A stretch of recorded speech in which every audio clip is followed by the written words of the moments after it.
Neuromuscular junction diseases. The two major neuromuscular junction disorders are myasthenia gravis and Lambert-Eaton myasthenic syndrome.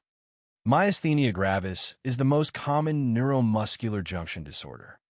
It is caused by autoantibodies against the postsynaptic acetylcholine receptors.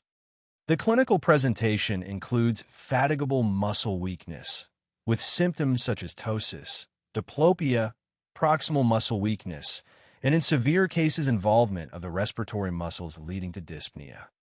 Bulbar muscle involvement can cause dysphagia and difficulty chewing. Reflexes are typically spared, and weakness worsens with continued muscle use. Myasthenia gravis is often associated with thymic abnormalities, particularly thymoma or thymic hyperplasia. Administration of acetylcholinesterase inhibitors, such as pyridostigmine, improves symptoms. Lambert-Eaton myasthenic syndrome is much less common. It is caused by autoantibodies against presynaptic calcium channels, which reduces acetylcholine release. A helpful memory tool is that L comes before M, meaning the defect occurs presynaptically in Lambert-Eaton, while myasthenia gravis is postsynaptic.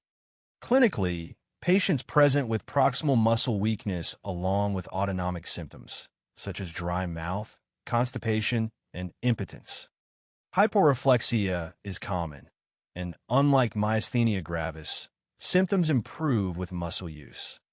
Lambert-Eaton syndrome is most often associated with small cell lung cancer.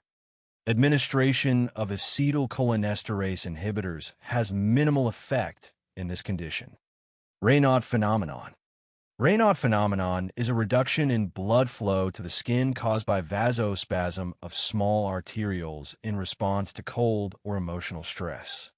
It leads to a characteristic color change in the affected digits, beginning with white due to ischemia, followed by blue due to hypoxia, and finally red during reperfusion.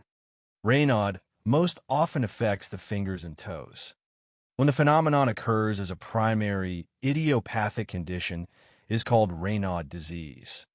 When it occurs secondary to another disease process, such as mixed connective tissue disease, systemic lupus erythematosus, or CRESS syndrome, it is called Raynaud syndrome.